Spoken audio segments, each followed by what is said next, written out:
శ్రీ గురుభ్యో నమః. శ్రీ సాయిలీలామృతం అధ్యాయం 14 జన్మాంతర జ్ఞానం. శ్రీ సాయి వంటి సద్గురువు లభించిన ఆయన కృపతో 1-2 జన్మలలో తరించగల ధీరులు ఎంతో అరుదు. కారణం భగవద్గీతలో శ్రీకృష్ణుడు చెప్పినట్లు నిజంగా ఆత్మజ్ఞానం కోసం యత్నించేవారు కొన్ని వేల మందిలో ఏ ఒక్కరో ఉంటారు. రాగద్వేషాలలో చిక్కి మనం అడుగడుగుకు పరమపద సోపాన పటంలోని పావులలాగా సద్గురువును కూడా తగు రీతిన సేవించలేము. మామిడి పూత పిందెలలాగా రాలిపోతూ ఉంటాము. ఒకసారి ఆయన ఎవరు నా శిష్యులనేది, అలాంటి వారు నాకొక్కడూ కనిపించలేదు అన్నారు. కారణం భగవద్గీతలో చెప్పినట్లు నిజంగా ఆత్మజ్ఞానం కోసం యత్నించేవారు కొన్ని వేల మందిలో ఏ ఒక్కరో ఉంటారు. మిగిలిన అందరము బాబా అంతటి సద్గురువు దొరికినా అనేక జన్మలెత్తే వాళ్ళమే కనుక ఆయన రక్షణ మనకు ప్రతి జన్మలోనూ అవసరమే. అది అందించగలగడమే ఆయన విశిష్టత. శ్రీమతి తార్కాడ్తో ఒకరోజు బాబా, ఎన్ని జన్మలలో మీతో ఉన్నానో ముందు జన్మలన్నింటిలోనూ మీతో ఉంటాను. మనం మళ్ళీ మళ్ళీ కలుసుకుంటాం. నాకిచ్చిన ప్రతి పైసాకు నేను భగవంతునికి లెక్క చెప్పుకోవాలి అన్నారు. పైసా అంటే జీవి. భగవద్ అనుగ్రహం లేక సాయిని ఆశ్రయించలేము. ఇలా భగవంతుడు తమకప్పగించిన ప్రతి జీవిని తిరిగి ఆ పరమాత్మకు అప్పగించడానికే బాబా అవతరించినది. అందుకే ఆయన నేనెవరినీ మధ్యలో విడువను, చివరికంటా గమ్యం చేరుస్తాను అన్నారు. బాబా తమ పూర్వజన్మ వృత్తాంతాలిలా చెప్పారు. నేనొకప్పుడు గుడ్డలు, తలపాగా, పట్టు వస్త్రాలు, తివాచీలు నేసేవాణ్ణి. ఇన్ని పనులు చేసినా తిండి కూడా గడిచేది కాదు. బాల్యంలో నేను శాలువలు నేసేవాణ్ణి. నా నేర్పరితనానికి మెచ్చి నా తండ్రి 5 రూపాయలు బహూకరించారు. నేనొకసారి బాల్యంలో వృత్తికై అన్వేషించి భీడ్ అనే ఊరిలో జరీ అంచు వస్త్రాలు నేసే పని సంపాదించాను. నా ఫకీరు మంచితనం వల్ల నేనెప్పుడూ ఆ పనిలో విసుగొందలేదు. నలుగురి పని ఒక్కడ్నే చేసేవాణ్ణి. ఒకడు రోజుకు 50 రూపాయలు, మరొకడు 100 రూపాయలు, ఇంకొకరు 150 రూపాయలు విలువ చేసేవి నేస్తే నేను 600 రూపాయలు విలువ చేసే వస్త్రాలు నేశాను. యజమాని సంతోషించి ప్రేమతో ఇతరుల ఎదుట నన్ను ప్రశంసించి నాకు చక్కటి దుస్తులు, తలపాగా, శాలువా బహూకరించారు. నేను వాటిని వాడుకోక ఇతరులకు ఇచ్చాను. భగవంతుడిచ్చేది నశించదు, మానవులిచ్చేది నిలవదు. ఆయనే ఒకసారి నేను ముందు జన్మలో కబీరును, నూలు వడికేవాడిని అన్నారు. కబీరు సద్గురువుగా అవతరించి యోగ సాధనకు సంకేతంగానే ఆ వృత్తి చేశారు. గురుసేవను, ఆ వృత్తిని కూడా త్రికరణ శుద్ధిగా మరెవరూ చేయలేనంతగా చేసి గురు అనుగ్రహంతో సాటిలేని పూర్ణత్వాన్ని సాధించామని సాయి భావమేమో. ఒకటి మాత్రం నిశ్చయం, ఆయన ఎన్నో జన్మల కిందటనే మహనీయుడిగా ఉన్నారు. నేనొకప్పుడు 4000 మందిలో ఉండగా ఆ ప్రాంతంలో అంటువ్యాధి చెలరేగింది. భయపడిపోతున్న ఆ జనంతో నేను బ్రతికుండగా మీలో ఎవ్వరినీ మరణించనివ్వను అని అభయమిచ్చి రక్షించాను అని ఆయనే చెప్పారు. కొన్ని జన్మలలో వారు కూడా మహనీయులను సేవించారు. షిరిడీలో ఇప్పుడు ఈ మసీదున్న చోట ఒకానొకప్పుడు ముజాఫర్ షా అనేవారు ఉండేవారు. వారి అబ్బాయికి మైళ్ల కొద్దీ భూసంపద ఉండేది. నేను ఆయనకు వంట చేసి పెట్టేవాణ్ణి. ఇప్పుడు ధుని ఉన్న చోటే వారు మరణించారు అని ఆయన చెప్పారు. పూర్వజన్మలలో కూడా సాయి విస్తారంగా పర్యటించేవారని, ఆయనకు వృక్ష వైద్యం వంటి విద్యలెన్నో తెలిసినట్లు అర్థమవుతుంది. ఒకప్పుడు ఆయన చిన్నతనంలో నేను జాల్నా నుండి చాలా దూరం నడిచాక దారిలో ఒక మామిడి చెట్టు కనిపించింది. దాని పిందెలన్నింటికీ పురుగులు పట్టి ఉన్నాయి. నేను దాని బోదెకు ఇనుపమేకు కొట్టాను. దానితో ఆ దోషం పోయింది అన్నారు. ఈ జన్మలో కూడా లెండీలో ఆయన ఒక రావి మొక్క, 2 వేప మొక్కలు నాటారు. రావి మొక్క ఎంతకు ఎదగలేదు. ఆయన నిత్యము దానిని స్వహస్తాలతో అటు ఇటు వంచేవారు. తర్వాత అదెంతో ఏపుగా పెరిగింది. ప్రతి జన్మలోనూ సాయి మాత్రం ధర్మం ఎప్పుడూ తప్పలేదు. అది లోకానికి విరుద్ధంగా తోచినా లెక్క చేయనూ లేదు. ఒకప్పుడు ఒక తోటలో రోహిల్లా ఈతకల్లు అమ్మే ఆమెను మోహించి వివాహమాడాడు. ఆమె నీతి తప్పి నడుచుకున్నది. చివరకు ఆమె పాదాలు పుండ్లు పడి పురుగులు పట్టాయి. ఆమె ఎలాంటిదైనా నాకు తల్లి గనుక ఆమెకు చికిత్స చేశాను అన్నారు బాబా. ఆమె తన పాపాల వలన రోగంతో మరణించింది. సాయి లోకానికి వెరవకుండా తమ ధర్మం తాము నిర్వర్తించి మాతృసేవ వలన పరిశుద్ధులయ్యారు. ఆయన అందరి పట్ల ఇలాంటి ధర్మనిరతి కలిగి ఉండేవారు. ఒకసారి ఆయన ఇలా చెప్పారు, ఈ ప్రాంతంలోని పాటిల్ తరచూ నా వద్దకొచ్చేవాడు. అతనికి 12 మంది భటులుండేవారు. మరొకసారి అతనితో భేదాభిప్రాయం కలిగి అతని పైబడ్డప్పుడు నేను అతనికి తోడ్పడ్డాను. ఒకసారి వాళ్ళు అతనిని బలవంతంగా ఒక నగరానికి తీసుకుపోతే నేను జోక్యం చేసుకొని అతనిని విడిపించాను. మరొకప్పుడు ఆయన ఇలా అన్నారు, సోదరులిద్దరం ఒక మార్గాన పోతున్నాము. నా సోదరుడు ముందు పోయి క్రూర జంతువుల పాలైనాడు. 5-6 వచ్చి నీ సోదరుడేడి అన్నారు. జరిగినది చెప్పి అతని శరీరం మీద వస్త్రం కప్పానని కూడా చెప్పాను. వారు నా మాట నమ్మక వారిస్తున్నా వినకుండా నా సోదరుని కోసం వెళ్ళి ఆ జంతువుల పాలయ్యారు. తర్వాత స్థూలకాయురాలైన ఒక స్త్రీ కూడా నా సోదరుని వెదుకబోయింది. ఆమెకు అదే గతి పట్టింది. ఆమె శవం మీద గుడ్డ కప్పి ముందుకు సాగిపోయాను. జ్ఞానం కావలసిన వారు ముందుకు పోతారు గాని ముందుకు పోవాలి అని ఆరాటపడేవారు సిద్ధుల కోసం ప్రాకులాడేవారని అర్థం. అలాంటి సాధకులెందరో సిద్ధులనే క్రూర మృగాలకు బలయ్యారు. ఆయన మాత్రం తొందరపడక భద్రంగా ముందుకు సాగిపోయారు. వారు హెచ్చరించిన ఆ సాధకులు వినలేదు. ఇది పారమార్థికమైన కథ. జన్మాంతరాలలో సాధకావస్థలో ఆయన కూడా పొరబడి తప్పులు చేసి తర్వాత తమ తప్పు దిద్దుకున్నామని చెప్పారు. నా తండ్రికి ధనపు రాసులుండేవి. నేను వాటిలో ఒక దానిపై కూర్చొని పెద్ద పామునయ్యాను. కొంతకాలం తర్వాత ఆ ధనం విడిచిపెట్టి తిరిగి మానవ రూపం పొందాను. అంటే అంతకుముందు జన్మలలో ఆయన సిరి సంపదలపై కోరికతో పుణ్యకార్యాలు చేసి మరో జన్మలో శ్రీమంతుడిగా పుట్టి వాటి మీద వ్యామోహం కలిగి ఉన్నారు. అదే ధనపు రాశి మీద కూర్చోవడం అంటే.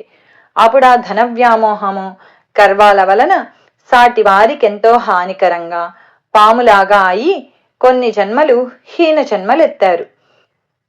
పరమపద సోపాన పటంలో మన బలహీనతలను పాముల్లాగా చిత్రించేది ఇందుకే. అయినా చివరకు తన తప్పు గ్రహించి ధనాన్ని త్యజించారు. అంటే సిరి సంపదలను దాన ధర్మాలకు వినియోగించారు. ఇటువంటి కథలెన్నో శ్రీ సాయి ప్రబోధామృతంలో చూడవచ్చు. శ్రీ సాయి భక్తుల గత జన్మల వృత్తాంతాలు కూడా చెప్పేవారు. తమను బాబా జన్మ జన్మల నుండి కాపాడుతున్నారని తెలిస్తే భక్తులు కృతజ్ఞతతో ఆయనకు మరింత సన్నిహితులవుతారు కదా. శ్రీమతి ప్రధాన్కు బాబు జన్మించడానికి సంవత్సరం ముందే భక్తులతో బాబా ఆమె బాబుకు తల్లి అనసాగారు. ఈ బాబు హరివినాయక్ సాఠే మామగారైన గణేష్ కేల్కర్ బంధువు.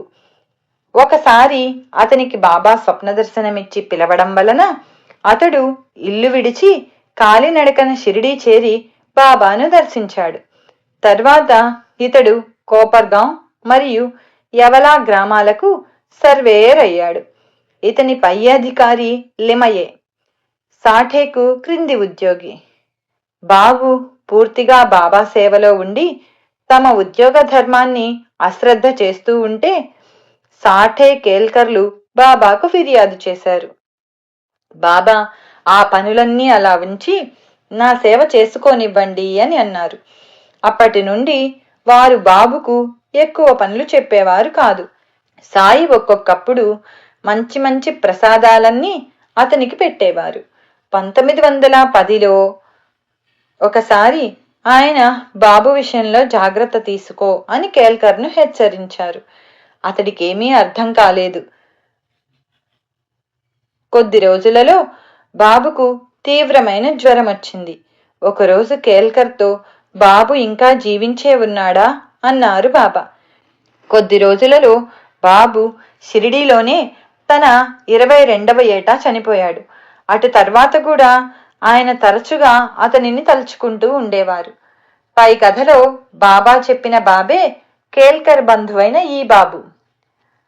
అతడు మరణించిన కొద్ది కాలానికి శ్రీమతి ప్రధాన్ కడుపున మరలా జన్మించాడు. 4 మాసాల ఆ బిడ్డనెత్తుకొని సాయి ఎంతో ప్రేమగా, బాబూ, ఎక్కడికెళ్ళావు? నేనంటే విసుగు పుట్టి వెళ్ళిపోయావా అన్నారు. ఆయనను చూస్తూనే ఆ బిడ్డ కిలకిలా నవ్వాడు. మొదటిసారి షిరిడీ దర్శించిన నార్కేను శ్యామ పరిచయం చేయబోతే, సాయి, వీడిని నాకు పరిచయం చేయడమా? 30 జన్మల నుండి వీడు నాకు తెలుసు అన్నారు. అలాగే తమకు రఘువీర పురందరేతో 7 శతాబ్దాల నుండి సంబంధం ఉన్నదని చెప్పి, నేనితన్ని ఎప్పుడూ మర్చిపోను. ఇతను 2000 మైళ్ళ దూరాన ఉన్నా సరే ఇతను లేకుండా నేనొక్క మెతుకైనా తినను అన్నారు. బాబాను మనమంతగా గుర్తుంచుకోగలమా? ఒకప్పుడు లెండి పక్కగా పోతున్న ఒక మంద నుండి బాబా 32 రూపాయలకు 2 మేకలు కొని తెచ్చారు. వాటి అసలు విలువ 8 రూపాయలు. సాయి మోసపోయారని శ్యామ తాత్యాలు గోల చేశారు. సాయి 4 సేర్లు పప్పులు కొని ఆ మేకలకు పెట్టి వాటిని తిరిగి ఆ మందల కాపరికి ఇచ్చేశారు. తర్వాత భక్తులతో ఆయన, ఈ మేకలు పూర్వజన్మలో నా పొరుగింటి మానవులు. మొదట వారిద్దరూ ఎంతో ప్రేమగా ఉండేవారు. నన్ను కూడా ఎంతగానో ప్రేమించేవారు. తర్వాత ద్వేషాలు పెంచుకొని ఒకరినొకరు చంపుకొని ఇప్పుడు అలా పుట్టారు. నా పక్కగా వెళ్తూ అవి నా వంక చూచినప్పుడు వాటిపై ప్రేమ వల్ల కొంతసేపు నా వద్ద ఉంచుకొని తృప్తి గావించాను. నా బేరం మీకు నచ్చకపోవడం వల్ల వాటిని తిప్పి పంపేశాను అన్నారు. అలాగే జోగ్, దాదా కేల్కర్, శ్యామ, ఖాపర్దే, దీక్షితులు తమతో పాటు తమ గురువు చెంత ఒక చిన్న వీధిలో నివసించేవారని, ఆ ప్రీతి వల్లనే తాము వీరందరినీ ఈ జన్మలో తమ చెంతను చేర్చుకున్నామని బాబా ఒకప్పుడు అన్నారు. ఒకరోజు భక్తులెందరూ నైవేద్యమిచ్చినా బాబా వాటిని తాకలేదు. ఇంతలో శ్రీమతి కాపర్దే మసీదు చేరి నివేదన ఇయ్యగానే బాబా దానిని వెంటనే రుచిచూచి, ఈమె పూర్వం ఒక వైశ్యుని గోవు. నాకా గోవు సమృద్ధిగా పాలిచ్చేది. తర్వాత ఆమె ఒక తోటమాలి కూతురిగా జన్మించింది. ఆమెనొక క్షత్రియుడు పెంచాడు. ఆమె ఒక వైశ్యుని వివాహమాడింది. ఆ తర్వాత బ్రాహ్మణ కులంలో జన్మించింది. ఎన్నో జన్మల తర్వాత మళ్ళీ ఇప్పుడు ఈమెను చూస్తున్నాను. ఈమెకు నాపై గల ప్రేమ వల్ల ఆమె సమర్పించే ఆహారం నాకెంతో ప్రీతి అన్నారు. కళ్యాణ్ నివాసి టిఏ కార్నిక్తో, నిన్ను 2000 సంవత్సరాల నుండి ఎరుగుదును. నీవెప్పుడు పెడబుద్ధి, కోతియుక్తులు కలవాడవు అన్నారు. దుష్ట సంస్కారాలు పోవడం ఎంత కష్టమో. యశ్వంతరావు గురించి, వీడు పూర్వజన్మలలో పవిత్రమైన నడవడి కలవాడు. అందుకే ఇప్పుడు ఈ తల్లి గర్భాన జన్మింపచేశాను. ఇప్పటికీ ఇతనిలో మంచి గుణాలున్నాయి అన్నారు. ఒకసారి మసీదులో నింబారుపై నివసిస్తున్న పిచ్చుకల గురించి ఆయన, అవి గత జన్మలో ఇక్కడే గూడు కట్టుకున్నాయి. వాటినొక పాము మింగింది. అవి తిరిగి మళ్ళీ ఇక్కడే గూడు కట్టుకున్నాయి అన్నారు. సాయి ఒకప్పుడు ఇలా చెప్పారు.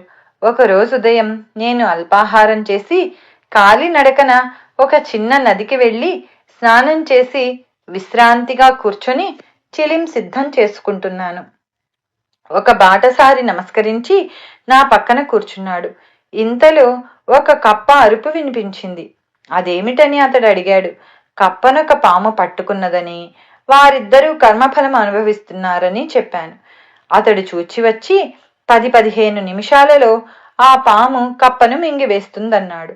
అలా జరగనివ్వను, దానినెలా రక్షిస్తానో చూడు అని వాటిని సమీపించి, ఓ వీరభద్రప్ప, నీవు పాముగాను చెన్నబసప్ప కప్పగాను జన్మించినా మీ ద్వేషాలు వీడలేదా? ఇప్పుడైనా విడవండి అన్నాను. కప్పను విడిచి పాము నదిలోకి దూకింది. కప్ప పొదలలో దాక్కుంది.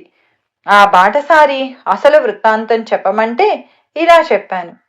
ఒకప్పుడు నేనుండే ప్రదేశానికి 5 మైళ్లలో ఒక శిథిలమైన మహాదేవుని ఆలయం ఉండేది.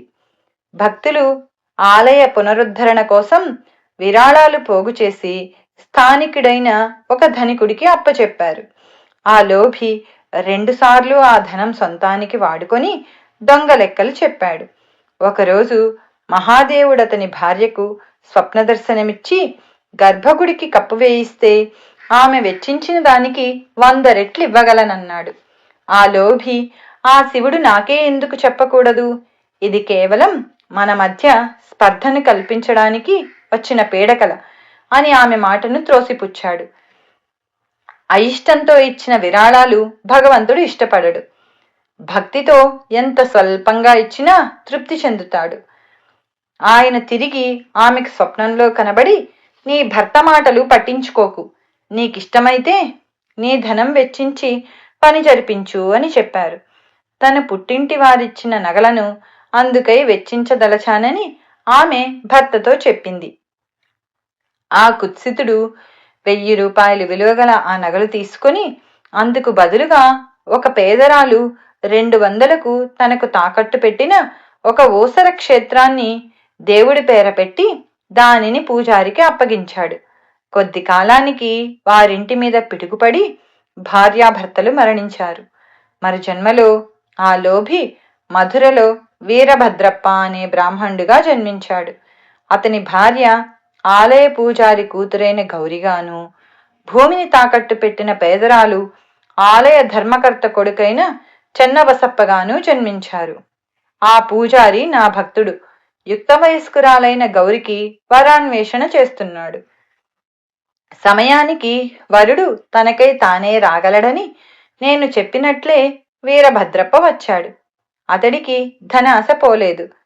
అదృష్టవశాత్తు ఆ దేవుడి మాన్యం 1,00,000కు, అంటే గత జన్మలో ఆమె దేవుడిచ్చిన నగలకు 100 రెట్ల విలువకు అమ్మకమైంది. ఆ ధనం కోసం తగవుపడి అందరూ నాతో సంప్రదించారు. నేను ఆ ఆస్తి దేవుడిదని, వారసురాలైన గౌరి అనుమతి లేకుండా దానినేమీ చేయరాదని, ఆమె భర్తకు ఎట్టి హక్కు లేదని చెప్పాను. నేను గౌరిని మంచి చేసుకొని ఆస్తిని చేజిక్కించుకో చూస్తున్నానని వీరభద్రప్ప నన్ను నిందించాడు. నేను భగవంతుని స్మరించి ఊరుకున్నాను. గౌరి నన్ను శరణు వేడితే అభయమిచ్చాను. నాటి రాత్రి మహాదేవుడు ఆమెకు స్వప్నంలో కనిపించి, ఆ ధనమంతా నీది, ఎవరికీ ఇవ్వవద్దు, అందులో కొంత చెన్నబసప్ప చెప్పినట్లు ఆలయానికి వెచ్చించు, మిగిలినది వెచ్చించాలనుకుంటే మసీదులోని బాబాతో సంప్రదించు అని చెప్పాడు.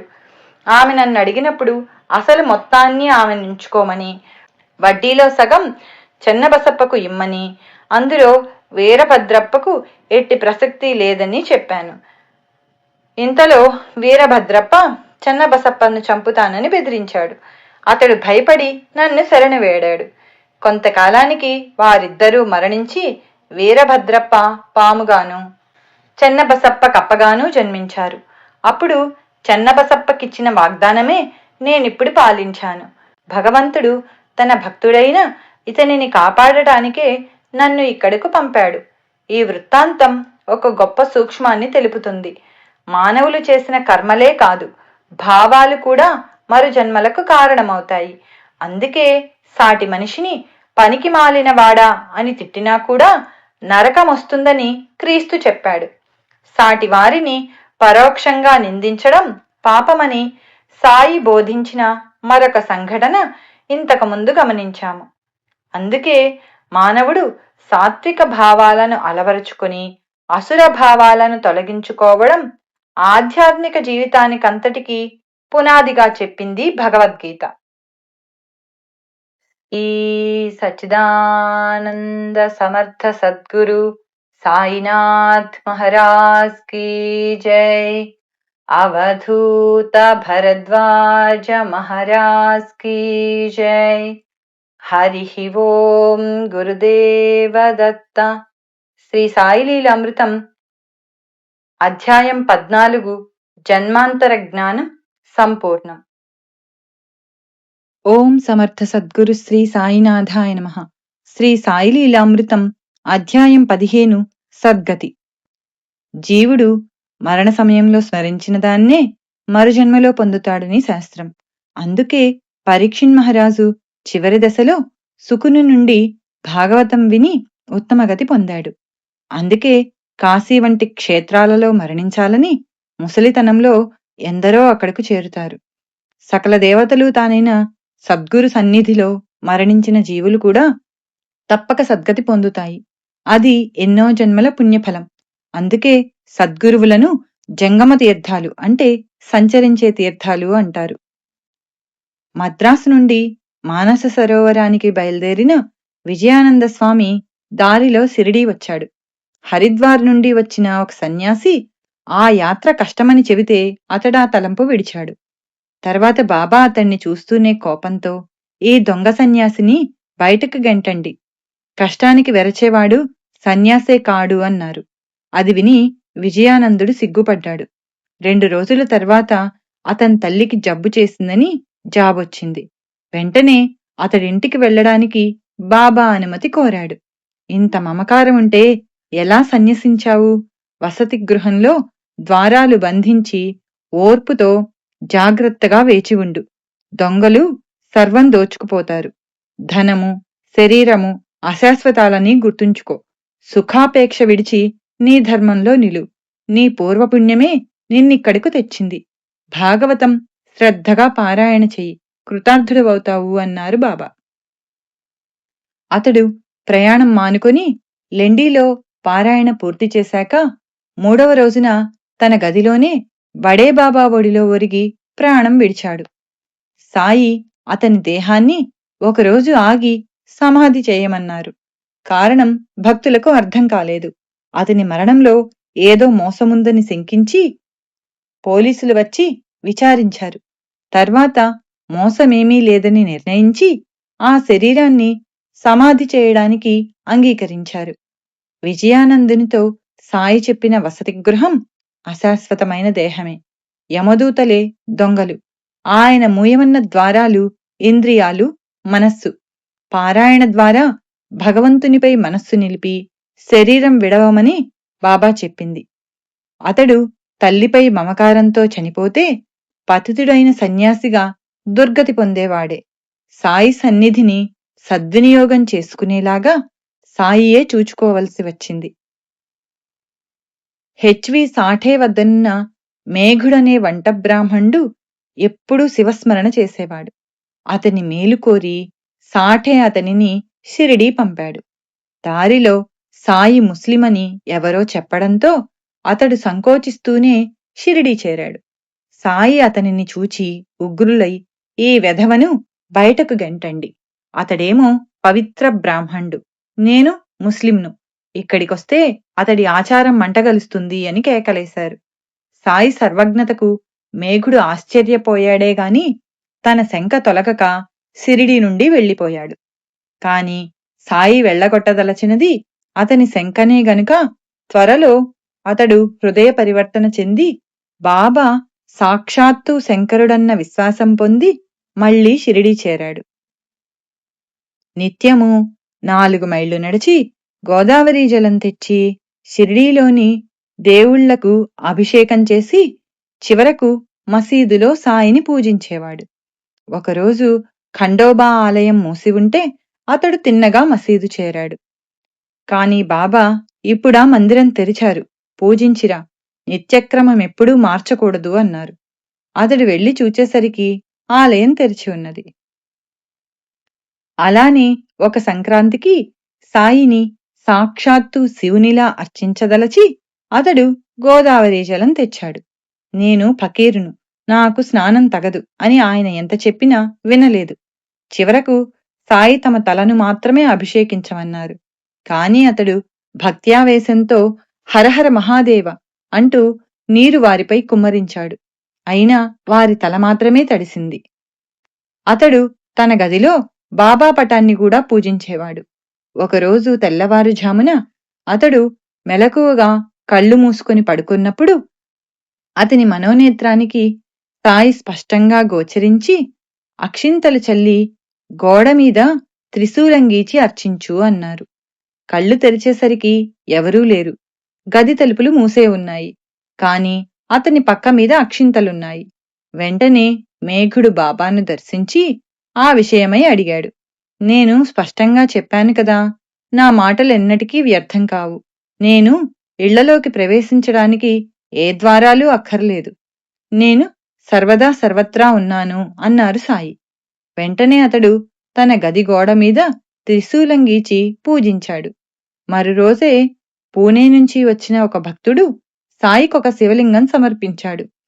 సరిగ్గా సమయానికి మేఘుడు మసీదుకొచ్చాడు. సాయి శివలింగం అతనికిస్తూ, సాక్షాత్తు శివుడే వచ్చారు, సేవించుకో అన్నారు. కాకాసాహెబ్ దీక్షిత్ సరిగ్గా అదే సమయంలో గదిలో సాయిని స్మరిస్తుండగా అతనికి ధ్యానంలో ఒక శివలింగం కనిపించింది. కొద్దిసేపటికి అలాంటి లింగమే మేఘుడు తీసుకొచ్చాడు. నిత్యపూజ కూడా సద్గురు అనుగ్రహంతోనే సఫలమవుతుంది. మేఘుడు 1912లో చనిపోయాడు. సాయి ఆ శవాన్ని నఖశిఖ పర్యంతం నిమిరి, ఇతడే అసలైన భక్తుడు అన్నారు. శవాన్ని తీసుకుపోతుంటే బాబా కూడా కొంత దూరం వెళ్లి శవంపై పూలు చల్లి వచ్చారు. దహనమయ్యాక ఆయన సామాన్యునిలా శోకించి తమ ఖర్చుతో అందరికీ సంతర్పణ కూడా చేశారు. తర్వాత అతడికిచ్చిన శివలింగాన్నే ఆయన గురుస్థానంలోని వేప చెట్టు కింద ప్రతిష్ఠించారు. బల్వంత్ నాచ్నేకు చాలా కాలం సంతానం దక్కకుంటే ఆ దంపతులు 1915లో షిరిడీ వచ్చారు. నాచ్నే భార్యకు ఒక కొబ్బరికాయ ప్రసాదించమని బాబాను ఒత్తిడి చేశాడు శ్యామ. అప్పుడు సాయి కన్నీటితో శ్రీమతి నాచ్నేకు ఒక కొబ్బరికాయ ప్రసాదించి నాచ్నేను తమ పాదాలొత్తమన్నారు. తర్వాత అతని వెన్ను నిమిరి అతనిని కౌగిలించుకున్నారు. అతనికి 1919లో కొడుకు పుడితే కాళూరామ్ అని పేరు పెట్టారు. వాడు 3వ ఏటనే హరే రామ్ అని జపిస్తూ ఉండేవాడు. హెగ్డే అను పండితుడు వాణ్ణి గమనించి అతడు శ్రీకృష్ణుని బాల్యమిత్రులలో ఒకడని చెప్పాడు. కాలు కృష్ణునితో తన ఆటపాటల గురించి ఏ రోజు ఏమి చెప్పేవాడో అదే ఆ రోజు హెగ్డే చేసే హరి విజయం పారాయణలో వచ్చేది. కృష్ణుడు నన్నేడిపించేవాడు. అతడు నా వీపు పైకెక్కి నేను అతని కాలుగిచ్చి పైకి చూచేసరికి నా ముఖాన వెన్న కొట్టేవాడు. ఇలా చెప్తూ ఉండేవాడు కాలు. అప్పుడప్పుడు అతడు తలపై గుడ్డ కప్పుకొని కళ్ళు పైకి తిప్పి యోగిలా కూర్చునేవాడు. ఒకరోజు సందేశనే పత్రికను తెప్పించి దాని అట్టమీద ప్రణవంలో ఉన్న శ్రీకృష్ణుని బొమ్మ గోడ కంటించాడు. ఆ పుస్తకంలోని ఒక వ్యాపార ప్రకటనలో గ్రామ్ఫోన్ ముందు కూర్చున్న కుక్కబొమ్మ చూపి, అది శ్రీకృష్ణ సందేశం. ఆ కుక్క దాని యజమాని వాణి ఎంత శ్రద్ధగా వింటుందో. అలా చేస్తే నీకు బాబా మాటలు వినిపిస్తాయి. నేనలాగే చేస్తూ ఉంటాను అన్నాడు కాలు. బాబా గొంతు నీకెలా తెలుసు అని అడిగితే అతడు చెప్పలేదు. అతనిని చూడ్డానికి మహాత్ములు ఉపాసనీ బాబా మరియు గాడ్గీ బాబా వచ్చారు. కాలుకు 1927లో వంటికి నీరు పట్టి జ్వరమొస్తే బాబా ఊది మాత్రమే ఇచ్చారు. పవిత్రమైన కార్తీక శుద్ధ ఏకాదశి నాడు అతడు తండ్రితో జ్ఞానేశ్వరి 13వ అధ్యాయం వినిపించు, నేను వెళ్ళిపోతున్నాను అన్నాడు. తండ్రి దుఃఖం వలన చదవలేకపోతే అతడు ఆ గ్రంథాన్ని చూస్తూ ప్రాణం విడిచాడు. వెనుక కొబ్బరికాయ ప్రసాదించేటప్పుడు సాయి కన్నీరెందుకు కార్చారో నాష్నేకు అర్థమైంది. 1914వ సంవత్సరంలో ఒకరోజు సాయి గర్భిణి అయిన శ్రీమతి రేఖేతో నా వరప్రసాదం నీ దగ్గర ఉన్నది అన్నారు. బిడ్డ జన్మించాక ఆయన ఒకరోజు, బిడ్డ నీవాడా నావాడా అన్నారు. మీవాడే అన్నాడు రేగే. వాణ్ణి నా వాడుగా పెంచు అన్నారు బాబా. రెండో ఏట ఆ బిడ్డ మరణావస్థలో ఉండగా బాబా, ఈ బిడ్డ కర్మశేషం నాకిచ్చి వాడికి మీ పాదాల చెంత ఆత్మశాంతి ప్రసాదించండి అన్నాడు. అదే విశ్వాసమంటే. వెంటనే ఆ బిడ్డ చిరునవ్వుతో యోగిలాగా బ్రహ్మరంధ్రం గుండా ప్రాణం విడిచాడు. ఆ తర్వాత వారు షిరిడీ వెళ్ళినప్పుడు రేగే గురించి, ఆ బిడ్డ నావాడు, ఇతని ప్రార్థనను అనుసరించి ఆ బిడ్డను శాశ్వతంగా నా హృదయంలో ఉంచుకున్నాను అన్నారు బాబా. ఒకప్పుడు ఒక అంధుడు తనకు దృష్టి ప్రసాదించమని ఎంత ప్రార్థించినా బాబా పలుకలేదు. అతడు ఖండోబా ఆలయంలో ఉపాసనీ బాబాను దర్శిస్తే ఆయన, ఈ వయస్సులో దృష్టి వస్తే కోర్కెలు హెచ్చుతాయి, జ్ఞానం కోరుకో అన్నారు. అతడు మసీదు చేరి జ్ఞానమిమ్మని సాయిని కోరినప్పుడు అతనిని షిరిడీలో ఉండమన్నారు. నెల రోజుల్లోగా అతడు గొప్ప ఆధ్యాత్మిక పరిణతి చెంది ఆ క్షేత్రంలోనే మరణించాడు. మరణించినది అతని భార్యే అంటే అజ్ఞానమే కాని అతడు కాదు. అతడు సద్గతి పొందాడు అన్నారు బాబా. మహల్సాపతి సాయినెంతగానో సేవించాడు. కొన్ని సేవలు అతడు మాత్రమే చేసేవాడు. ఉదాహరణకు, ఎప్పుడూ సాయి వద్ద నుండే ఇటుకపై ఒక గుడ్డ, దానిపై దుప్పటి పరిచి పక్కవేయడం మహల్సాపతి మాత్రమే చేసేవాడు. అతనికి సాయి సద్గతినిచ్చారు. సెప్టెంబర్ 11, 1922 సోమవారం నాడు అతడు పూజ చేసుకుని, నేడు నా తండ్రి శ్రాద్ధానికి వంట త్వరగా చేయండి, నేడే నేను కూడా స్వర్గానికి వెళతాను అన్నాడు. అందరి భోజనాలు అయ్యాక అతడు కూడా తాంబూలం వేసుకొని కఫ్నీ ధరించి కుమారుడు మార్తాండుకు తన దండమిచ్చి, భక్తి మార్గంలో జీవించు అని చెప్పి రామా అని ప్రాణం విడిచాడు. ఒక మేకకు, ఒక బర్రెకు, ఒక పెద్ద పులికి కూడా సాయి సద్గతి ఎలా ప్రసాదించారో వేరు అధ్యాయాలలో చూస్తాము. అలాగే ఒకరోజు శ్రీమతి జోగ్తో బాబా, తల్లి బాగా నెయ్యి వేసి పులగం వండి మధ్యాహ్న ఆరతయ్యాక మీ దొడ్డి వైపుకు వచ్చే గేదెకు పెట్టు అన్నారు. ఆమె పులగం చేసేసరికి దొడ్డెవైపు ఒక గేదె వచ్చి పులగం తిని చనిపోయింది. ఆమె భయపడుతుంటే బాబా, నీకే దోషమూ లేదు, దాని చివరి కోరిక తీరి మంచి జన్మకెళ్ళింది అని అభయమిచ్చారు.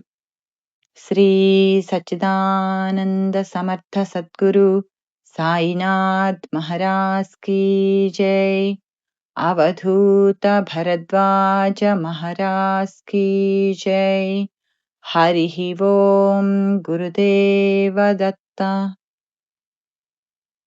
శ్రీ సాయిలీలామృతం అధ్యాయం 15 సద్గతి సంపూర్ణం.